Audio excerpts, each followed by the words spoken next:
हाँ सर। तो यहाँ पर तुमको क्या समझ आ रहा था, जब चार्ज रेस्ट पे था तो उसके ऊपर कोई भी फोर्स नहीं लग रहा था। यानी कि चार्ज पे वेलोसिटी चाहिए, अगर वेलोसिटी नहीं होगी तो कोई फोर्स एक्सपीरियंस नहीं करेगा। और दूसरा, जैसे ऑब्जर्वेशन मैंने लिया, चार्ज को मैंने कुछ वेलोसिटी दिया, तो इस चार्ज के ऊपर ये चार्ज सर्कुलर पाथ लिया। चार्ज कैसा पाथ ले लिया? सर्कुलर पाथ लिया। इसका मतलब इसके ऊपर कोई ना कोई फोर्स तो लग रहा था, ठीक है ना। यहाँ पे लिख हाँ सकते हैं चार्ज फॉलो सर्कुलर पाथ। ये चमका सबको। और नेक्स्ट ऑब्जर्वेशन देखो,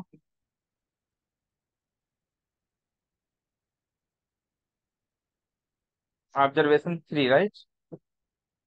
इसमें क्या कर रहा हाँ मैं, मान ली ये मैग्नेटिक फील्ड की डायरेक्शन है जो कि वाई एक्स एक्सेस में है, और तुमने एक पॉजिटिव चार्ज यहाँ पर लिया है, और इसको मैंने कुछ वेलोसिटी दी अभी।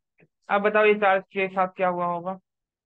अब जब मैंने ऑब्जर्व किया तो मैंने ये पाया कि जो फोर्स लग रहा था चार्ज के ऊपर, वो जीरो था। फोर्स क्या था चार्ज के ऊपर? जीरो था, ठीक है ना। इसका क्या मतलब हुआ, यानी कि ये वेलोसिटी और मैग्नेटिक फील्ड के बीच में दोनों देखो पैरेलल है ना। तो मैं यहाँ पे क्या बोल सकता हूँ, angle between V and B is zero. यानी कि अगर मैग्नेटिक फील्ड के पैरेलल तुम चार्ज को वेलोसिटी देते हो तो वो चार्ज कोई भी फोर्स एक्सपीरियंस नहीं करता है। क्लियर है। और हाँ फिर मेरी इच्छा ये हुई ना, नेक्स्ट ऑब्जर्वेशन जो कि फोर्थ होगा, यहाँ पर अभी मैग्नेटिक फील्ड ऐसे है, और जो तुम्हारे पास में चार्ज था क्यू, इसको मैंने वेलोसिटी ऐसे दे दी है। दोनों एंटी पैरेलल हो गए। तो जब दोनों एंटी पैरेलल हो गए, फिर से मैंने क्या पाया कि इनके बीच में फोर्स जीरो है। इनके मतलब जो चार्ज था उसके ऊपर कोई भी फोर्स नहीं लग रहा था। यानी कि अगर इनके बीच में एंगल 180 डिग्री भी होगा तो फोर्स नहीं एक्ट करता है। ऑब्जर्वेशन 4 मैंने क्या देखा, 5 होगा ना। यहाँ पर देखो हाँ मैग्नेटिक फील्ड ऐसे है, जैसा मैग्नेटिक फील्ड बी, और जो तुम्हारे पास में प्लस क्यू चार्ज है उसको मैंने वेलोसिटी ऐसे दे दिया है, मतलब कि मैग्नेटिक फील्ड से कुछ एंगल थीटा पे दिया। और इस बार मैंने पाया कि force is not equal to zero, और इस चार्ज ने कुछ ना कुछ फोर्स एक्सपीरियंस किया। यानी कि जब मैग्नेटिक फील्ड और फोर्स के ये वेलोसिटी के बीच में एंगल थीटा था, तो उस सिचुएशन में जो चार्ज था उसने फोर्स को एक्सपीरियंस किया, राइट। अब यहाँ पर मैंने एक चीज और, यहाँ पर तो वेलोसिटी ही जीरो थी, राइट, रेस्ट में था। यहाँ पर कितना एंगल था, यहाँ पर 90 एंगल डिग्री। बिटवीन, हाँ, angle between V and B is 90 degree.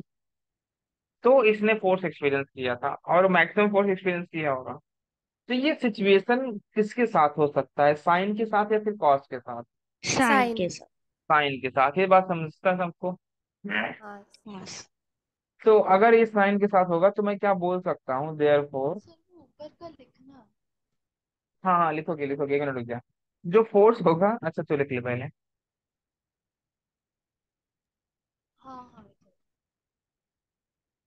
एक, जो लिखने वाले बच्चे उनको लिखने को नहीं मिलता तो सुनते भी नहीं है।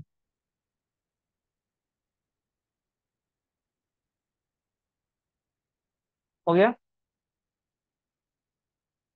देखो यहाँ पर फोर्स किसके प्रोपोर्शनल होगा, मैग्नेटिक फील्ड के।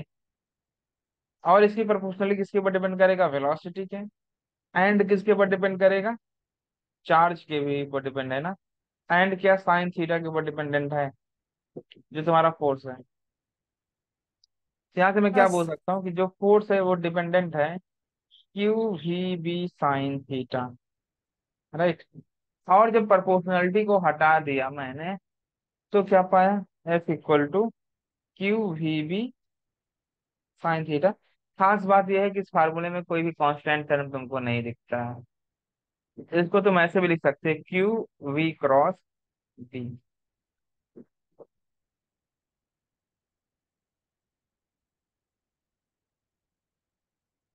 क्या मिलेगा तुमको, क्यू वी क्रॉस भी। इस फार्मूले में तुम देख सकते हो ना, कोई भी कांस्टेंट टर्म नहीं है पर परसेंटेज आने के बाद। हाँ सर। हम्म। सो डायरेक्शन लिख देना, direction is given by right hand thumb rule. Palm rule या thumb rule? Right hand thumb rule से दे सकते हैं ना तुम। वो भी हो सकता। पाम रूल से ही बता सकते हो। Right hand thumb palm rule rule आता ज्यादा है। इजी लग। भी कैसे भी करो, पाम रूल से कैसे बताएंगे। थंब करंट की डायरेक्शन में, फोर फिंगर्स पॉइंट की डायरेक्शन में, जहाँ पे फेस करेगा वो मैग्नेटिक फील्ड। इसमें करंट कहाँ है। करंट नहीं, मैग्नेटिक फील्ड को पाम लेना है। नहीं ऐसे नहीं होता है। अच्छा नहीं, हाँ नहीं होगा। पर मैं फिर बताता हूँ राइट हैंड थंब रूल भी यूज नहीं कर सकते ना। क्यों नहीं कर सकते हैं? उसमें भी तो करंट चाहिए। मैं बताऊंगा, तुम चुप रहो अभी।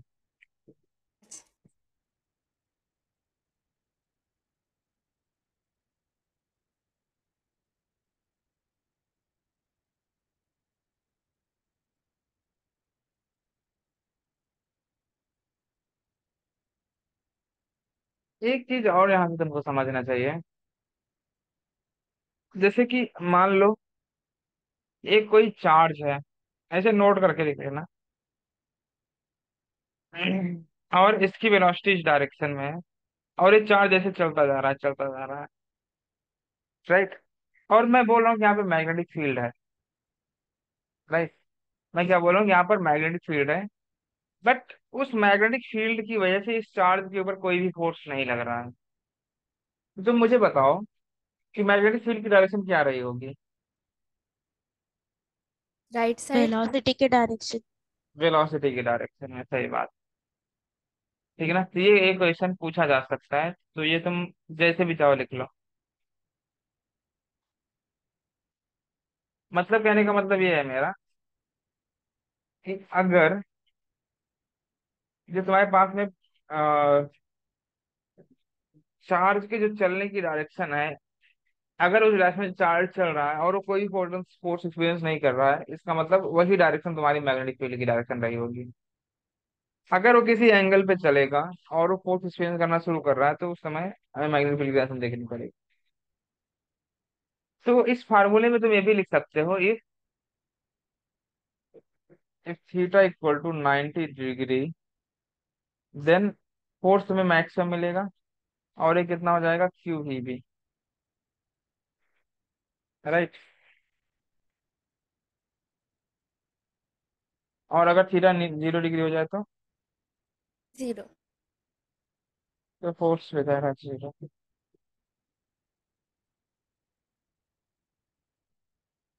तो लिख देना राइट हैंड थंब रूल। पहले मैं ये बता दूं राइट हैंड थंब रूल क्या होता है। लिखोगे it is use for direction of force. तो इसमें क्या करना पड़ेगा तुमको, राइट हैंड का फोर फिंगर बी की डायरेक्शन में रखना पड़ेगा, वी की, और move in the direction of magnetic field. तो जो थंब होगा वो तुमको डायरेक्शन बता देगा फोर्स का। ये समझ गया होगा ना सबको। जैसे कि मान ले ये तुम्हारा मैग्नेटिक फील्ड की डायरेक्शन है, और ये वेलोसिटी डायरेक्शन है, तो बताओ मुझे फोर्स की डायरेक्शन क्या होगी। अरे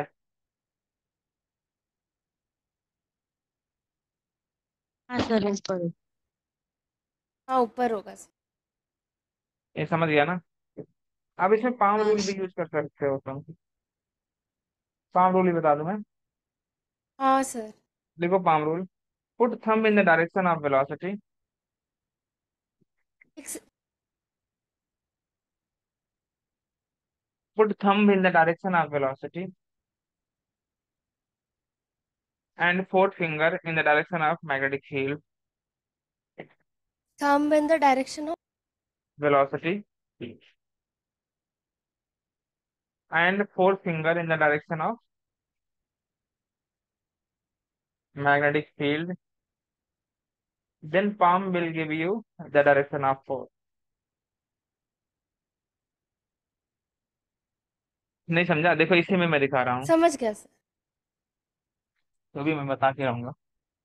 ये देख, थंब ऐसे है, और पाम, हाँ, ये फोर फिंगर ऐसे है। अंदर है, हाँ तो ऊपर आ रहा है। समझा। और राइट हैंड थंब रूल ऐसे। हाँ क्लियर है सबको? तुम्हें जो इच्छा है तुम यूज कर सकते हो, मुझे राइट हैंड थंब रूल भी अच्छा लगता है। उसकी इतनी प्रैक्टिस है ना कि ऐसे कोई सोते हुए पूछे बता दे। ऐसे पाम के लिए।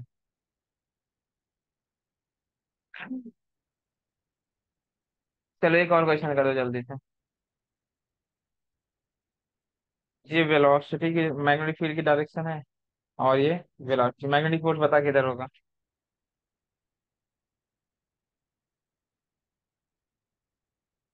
नीचे।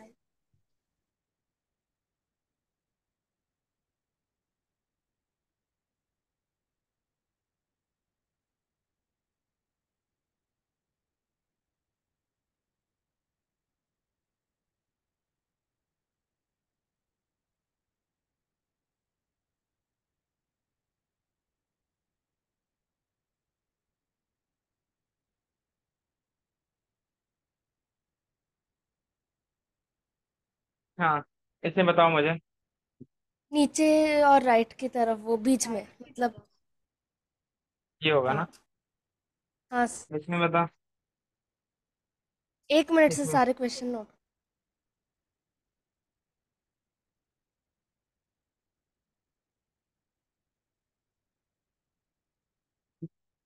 हाँ सर, कौन सा? ये नीचे होगा। नीचे होगा। हाँ। हाँ इसमें बोलो। ऊपर। इसमें बोलो। North east. इसमें बोलो। आउटवर्ड होगा ना फोर्स। हाँ और इसमें बोलो। इनवर्ड। आई थिंक इनवर्ड हो। सबको डायरेक्शन समझ गया होगा। या मैं और लिख दूं ऐसे एक आध दो, दस नहीं नहीं, पंद्रह समझ। नहीं सर, इसे पहले नोट कर।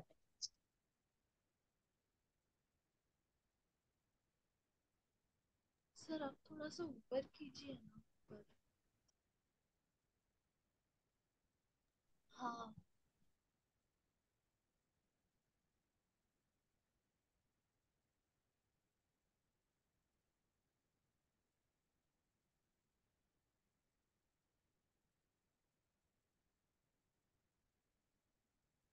तुम लोग को काइनेमेटिक्स याद है कि भूल गया?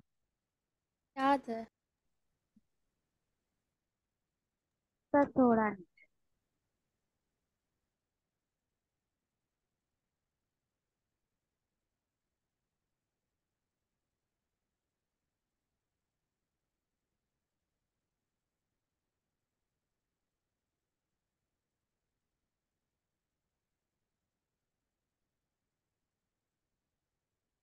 देखो फिर, अगर याद है तो अच्छी बात है। मैं एक नोट लिख रहा हूँ।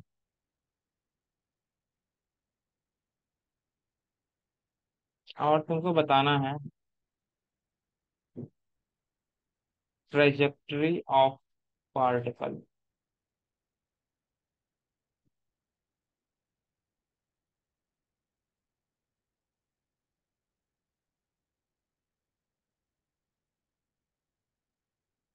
ट्रेजेक्टरी ऑफ पार्टिकल बताना है, राइट? तो देखिए यहाँ पर मैं मान लेता हूँ ए इज द एक्सीलरेशन,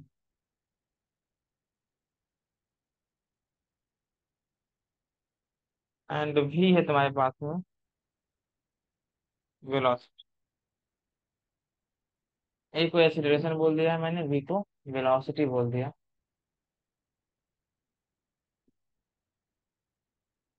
तो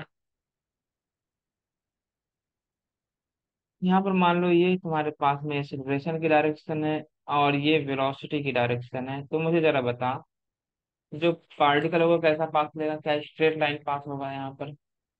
हाँ सर। हाँ।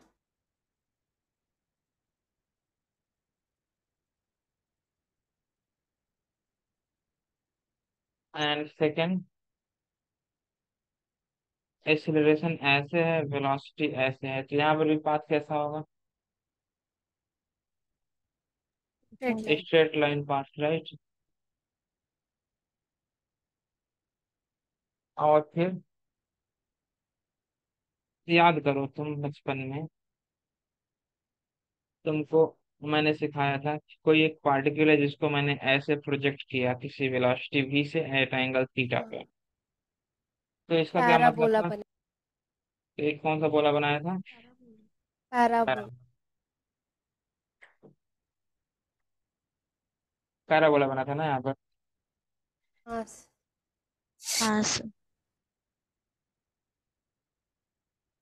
इसमें जी की डायरेक्शन किधर थी? ऐसे। नीचे।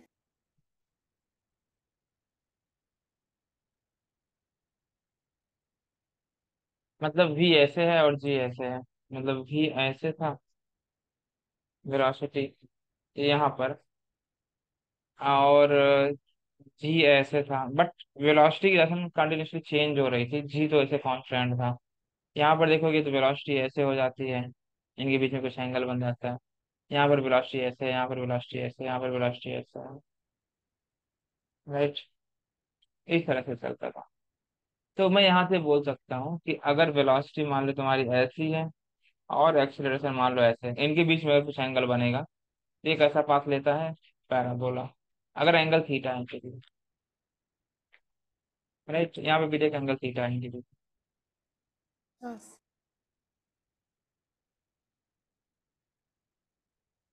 और एक कहानी तुम याद करो। हाँ, यहाँ पर इसको सेंटर बोल देता हूँ मैं, और एक स्टोन है यहाँ पर, इसको मैंने कुछ वेलोसिटी भी दिया है। अगर ये इस तरह से सर्कुलर पाथ ले रहा है, यहाँ पर वेलोसिटी भी है और यहाँ पर वेलोसिटी भी है, तो एक्सेलरेशन की डायरेक्शन क्या होगी यहाँ पर? नीचे। Centripetal acceleration. नीचे क्यों होगी? ये होगा ना सेंट्रीपिटल अच्छा, एक्सीलरेशन। हाँ हाँ। हाँ। यानी कि अगर एक्सीलरेशन परपेंडिकुलर होगा वेलोसिटी के, तो उस समय ये कैसा पाथ लेता है? Circular path. हाँ सर। पाथ में कैसा पाथ ले लेगा? Circular path. क्लियर है सबको? ये बना लिया? अगर ये बना लिया तो अब तुमको बताना है,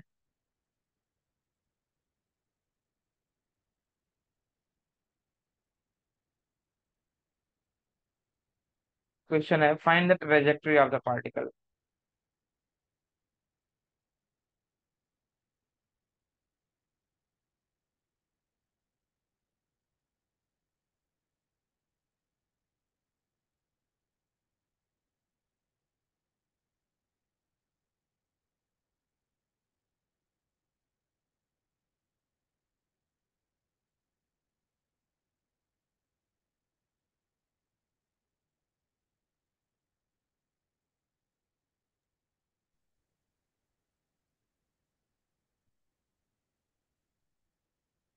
फाइंड करना है तुमको trajectory of the particle, question है।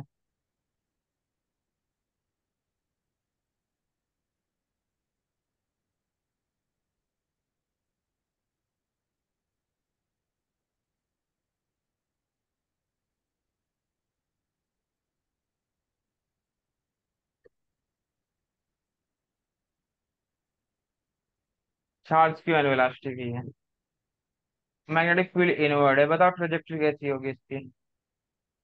फोर्स की डायरेक्शन क्या है? सर्कल। परपेंडिकुलर। ये है ना फोर्स, मैग्नेटिक फोर्स है, इसमें बोल रहा हूँ मैं। हाँ। तो अब तुम यहाँ पर देखोगे तो इसकी जो ट्रेजेक्टरी होगी वो कैसे हो जाएगी?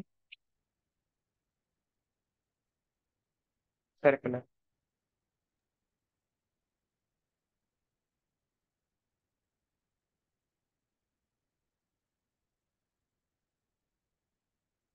राइट। तो बना लो इसको भी। तो ये चार्ज जब यहाँ पे पहुंच जाएगा तो ये इसका सेंटर होगा यहाँ पर, तो चार्ज यहाँ पे पहुंचेगा तो फोर्स ऐसे लगेगा, वेलोसिटी ये होगी। चार्ज यहाँ पे पहुंचेगा तो वेलोसिटी ये, फोर्स ऐसे। यहाँ पर फोर्स ऐसे लगेगा।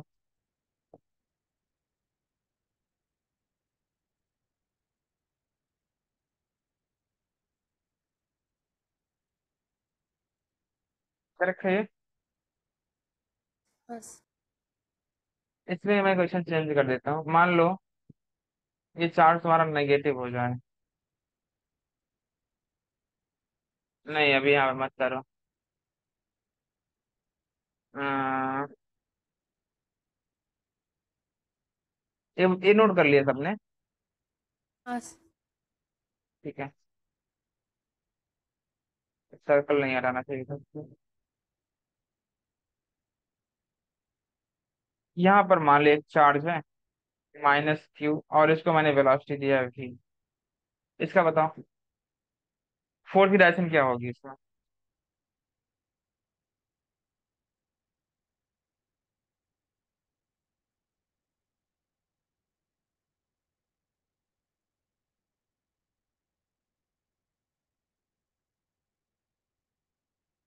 मैग्नेटिक फोर्स की डायरेक्शन बोलो रे।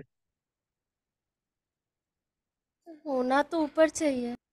और निगेटिव चार्जेस के लिए नीचे हो जाता है, ठीक है ना। नीचे होगा। फिर तुमने ऊपर इसका निकाला मतलब बट ये पता कैसे चलेगा? निगेटिव है ना। अरे निगेटिव का तो मल्टीप्लाई हो उल्टा रहा हो है ना। जाएगा। हाँ, ओ। जैसे F इक्वल टू यही अच्छा था ना हाँ। तुम्हारे -q v क्रॉस b। और तुमने यहाँ हाँ पर सर डायरेक्शन सर। बोला इसकी कि ये ऐसे है, बट निगेटिव तो है ना अभी। ये निगेटिव क्या करेगा, डायरेक्शन को हाँ चेंज कर देगा। ये तुमने निगेटिव स्केलर से मल्टीप्लाई कर दिया ना, तो जो डायरेक्शन होता है उसका उल्टा हो जाता है। ये तुमने वेक्टर में भी पढ़ रखा है। इसका मतलब जो भी डायरेक्शन आएगा तुम निकालोगे थंब रूल से ही। जैसे ही चार्ज नेगेटिव होगा तो उसको तुम रिवर्स कर दोगे। तो ये नोट करके लिख देना। Charge is negative so force हो जाएगा opposite to its direction. Right. तो अगर यहाँ पे फोर्स ऐसे हो गया तो फिर से एक ऐसा पाथ लेगा अभी, सर्कुलर पाथ। राइट, इस तरह से।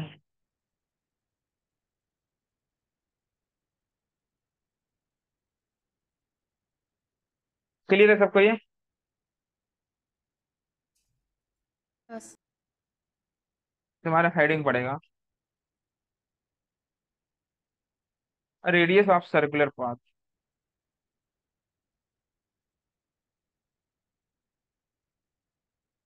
In magnetic field.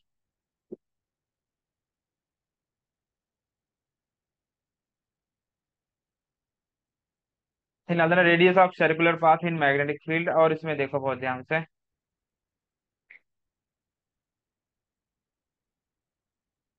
जैसे मान लो ये तुम्हारे पास में डायरेक्शन है मैग्नेटिक फील्ड की।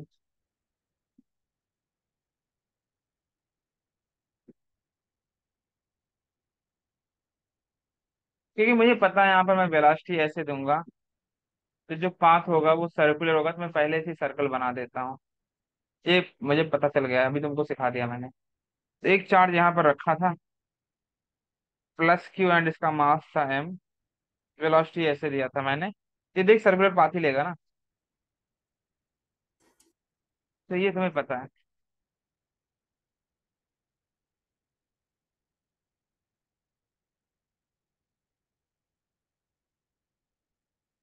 तो यहाँ पर मुझे बताओ फोर्स की डायरेक्शन ये रही होगी, मैग्नेटिक फोर्स की Fm। राइट। और जब चार्ज यहाँ पर पहुंच जाएगा q मास m, तो फोर्स की डायरेक्शन मैग्नेटिक फोर्स की ये हो जाएगी। जब चार्ज यहाँ पर पहुंचेगा तो Fm ये होगा। और जब चार्ज यहाँ पर पहुंचेगा तो मैग्नेटिक फोर्स ऐसे लगेगा, q mass m and q mass m। Correct है ये। रेडियस मैंने मान लिया इसका कैपिटल आर है। रेडियस क्या ले लोगे तुम, कैपिटल आर। एक चीज ये बताओ, यहाँ पर थीटा कितना दिया है तुमको। थीटा है 90 degree 90 degree. Between V and B। तो मैग्नेटिक फोर्स हो जाएगा क्यू वी बी। और यहाँ पर अगर मैग्नेटिक फोर्स इस डायरेक्शन में लग रहा होगा तो सेंट्रीपिटल फोर्स भी इसी डायरेक्शन में लगेगा ऐसे। हाँ राइट। या तुम ऐसा भी बोल सकते हो सेंट्रीफ्यूगल बाहर लगेगा। बात देखी हुई ना। अगर मैग्नेटिक फोर्स हाँ ऐसे लग रहा है तो सेंट्रीफ्यूगल फोर्स क्या ऐसे लगेगा, एफ हाँ। C F. ये तुम्हारा centrifugal force low.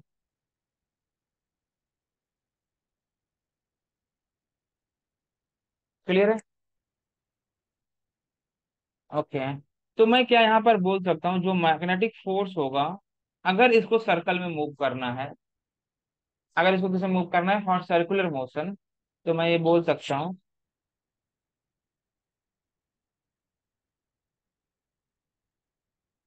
For circular motion magnetic force बराबर होना चाहिए सेंट्रीफ्यूगल फोर्स के। और एंगल 90 डिग्री है, तो इसके लिए तुम इसको लिख सकते हो क्यू वी बी साइन 90। वो लिख सकते कि नहीं लिख सकते? और सेंट्रीफ्यूगल फोर्स कितना हो जाएगा? हाँ, सपोज करो यहाँ पर वेलोसिटी है v, जैसा कि वेलोसिटी मैंने मार्क कर एम वी रखा है। स्क्वायर बाई आर हो जाए। हाँ, ये किसके बराबर हो जाएगा? M V square by capital R. Sine 90 तो 1 हो जाएगा। यहाँ से तुम लिख सकते हो Q V B equal to M V square by capital R के। तो मुझे आर निकालना है, रेडियस निकालना है बेसिकली, तो आर इक्वल टू हो जाएगा M V square upon Q V B. अच्छा, एक भी से भी कट जाएगा, ये कभी से मैं ढूंढ रहा था। आर इक्वल टू किससे हो जाएगा? M V upon Q B. ये तुम्हारे पास में एक फार्मूला आता है, this is the radius.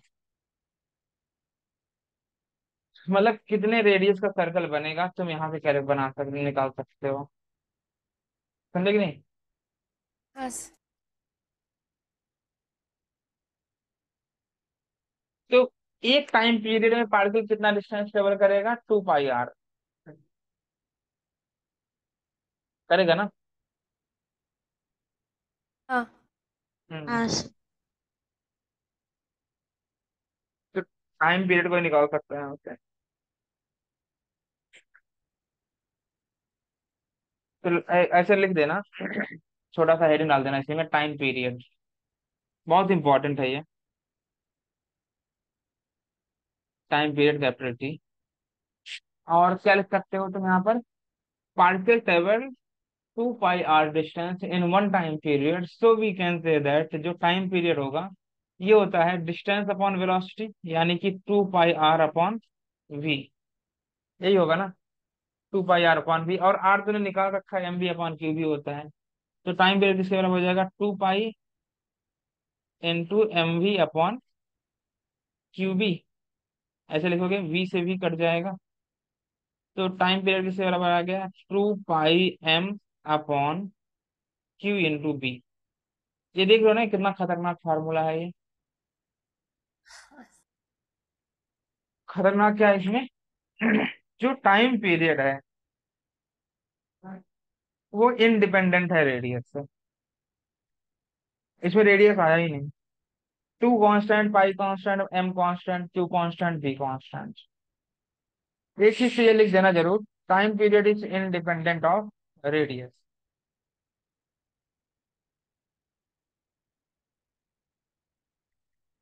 Independent of radius. अगर ये इंडिपेंडेंट है रेडियस से, तो मैं क्या बोल सकता हूँ, जैसे कि देखो यहाँ पर, अगर मैं एक छोटा सा क्वेश्चन लूँ, ये दो, और इसको मैंने मैग्नेटिक फील्ड में डाल दिया है इस तरह से,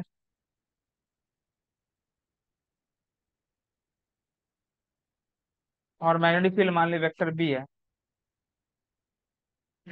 इसका रेडियस है, लेट्स कॉल R1, और इसका रेडियस है R2। यहाँ पर चार्ज है Q, मास है M, और यहाँ पर चार्ज है Q एंड मास है M। तो तुम मुझे बताओ, अगर इसमें टाइम T1 लगा था, इसमें टाइम T2 था, तो T1 और T2 के लिए मैं क्या बोल सकता हूँ? दोनों इक्वल होने दोनों चाहिए। इक्वल है। इक्वल होगा। ठीक है ना? मतलब कि T1 में इसको अपनी वेलोसिटी मतलब कम रही होगी, बट T2 के लिए इसको क्या करना होगा? अपनी वेलोसिटी को बढ़ाना पड़ेगा। राइट? क्योंकि टाइम पीरियड तो इंडिपेंडेंट है रेडियस से, तो उसको रेडियस से फर्क नहीं पड़ता है। तो इसके लिए इसका यूज हम लोग करते हैं साइक्लोट्रॉन या मास स्पेक्ट्रोमीटर बनाने के काम में लेते हैं।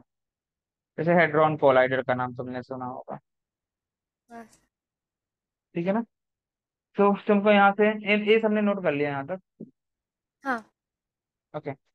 तो यहाँ से मैं और क्या बोल सकता हूँ जैसे कि आर किसके बराबर मिला तुमको, नोट करके लिख देना, M V upon Q B के। और तुम यहाँ से लिख सकते हो, यहाँ से कुछ नहीं लिख सकते तुम, यहाँ लिख सकते हो R upon V equal to M upon Q B. देख एम एंड क्यू बी ये कांस्टेंट है, यानी कि आर अपॉन वी कांस्टेंट हो गया, राइट। तो अगर आर अपॉन वी तुमको कांस्टेंट मिला तो मैं क्या बोल सकता हूँ यहाँ से, अगर आर इंक्रीज करता है क्या वेलोसिटी को भी इंक्रीज होना पड़ेगा, राइट। अगर आर डिक्रीज होगा क्या वेलोसिटी भी डिक्रीज हो जाएगी। पास। हाँ और यहाँ पे टाइम सेम होगा, ठीक है ना, सेम टाइम में ये हो रहा होगा। मतलब अगर तुमने टाइम 1 नैनो सेकंड दिया तो 1 नैनो सेकंड में होगा, तो इसका लिख देना एप्लीकेशन क्या होगा, इन सेम टाइम, यहाँ पर लिख देना इन सेम टाइम पीरियड।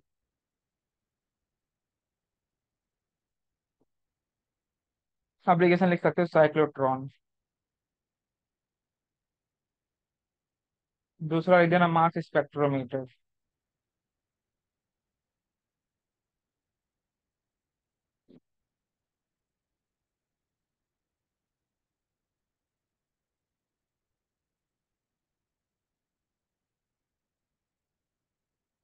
हो गया सबका। बस। आगे बढ़ रहा हूँ। सर। सर थोड़ा ऊपर।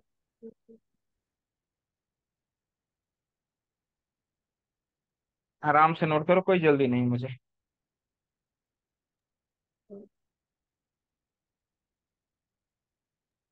हो गया।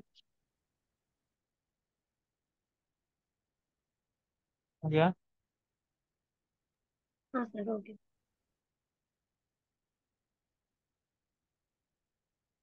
तुम्हारा एस सी वर्मा का चैप्टर नंबर 35 भी कंप्लीट हो गया है, 34 एंड 35 दोनों कंप्लीट हो गया है।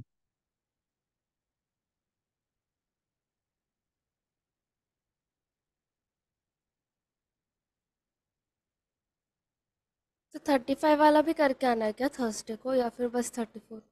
तो 35 में फोर्स भी है, तो 35, 34 मत करना, 35 कर लेना। सर उल्टा बोला ना, 34 करना है ना? 34 नहीं करना है सर। हाँ 34 नहीं करना, अच्छा, ठीक है। ओके। 35 करना है। सर इस मीटिंग के बाद एक और मीटिंग होगा क्या, मतलब ज्वाइन करना है क्या वापस? नहीं वापस नहीं ज्वाइन करना है। ओके।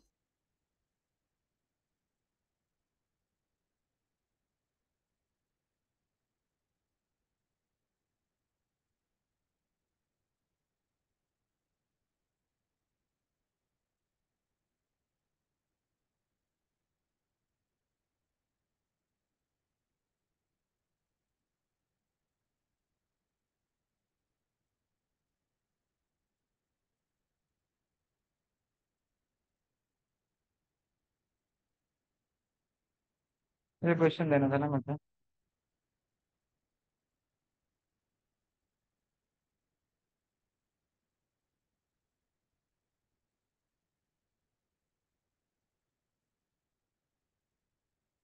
अभी 2 ही मीटिंग हुआ। 3 हो गए।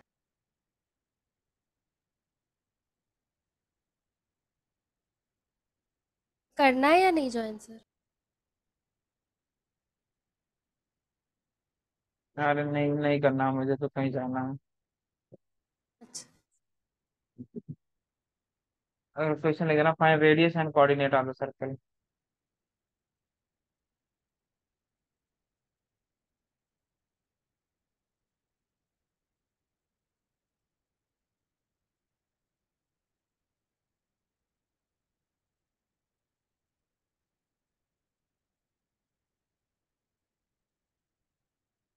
देख वेलोसिटी कैसे दिया तुमको, वी नॉट आई कैप ना, तो यानी कि वेलोसिटी ऐसे है, राइट। बी है तुम्हारा ऐसे मैग्नेटिक फील्ड, तो फोर्स डायरेक्शन किधर होगी, आउटवर्ड। ये हाँ हाँ फोर्स सर। सर तुम्हारा हो बाहर गया की साइड आउटवर्ड। है। सर एक राइट। बार रिपीट कीजिए, मैं डिस्कनेक्ट हो गई। हाँ। 1 मिनट सर, पहले आप बता दीजिए, मीटिंग खत्म हो जाएगा। यहाँ पर देखो वेलोसिटी दिया minus V naught I cap B equal to minus V naught J cap, radius होता है कोऑर्डिनेट सर्कल होता है ना, वेलोसिटी ऐसे है, ये मैग्नेटिक फील्ड ऐसे है, तो फोर्स आउटवर्ड हो गया। तो जो यहाँ पर मैं बोल सकता हूँ कि जो फोर्स होगा, जो सर्कल बनेगा वो वेलोसिटी के साथ टेंजेंशियल होगा, और उसका जो सर्कल होगा वो जेड एक्सिस में होगा। Centre centre centre Z axis में होगा ना। तो हाँ अगर सर। रेडियस हाँ। लिखोगे तो उसका वो कितना हो जाएगा, M V naught upon Q B V. Naught, नहीं हाँ होगा सर। ना। और जो कोऑर्डिनेट होगा सेंटर का, वो हो जाएगा 0,0, M B naught upon Q B naught. ये आंसर है।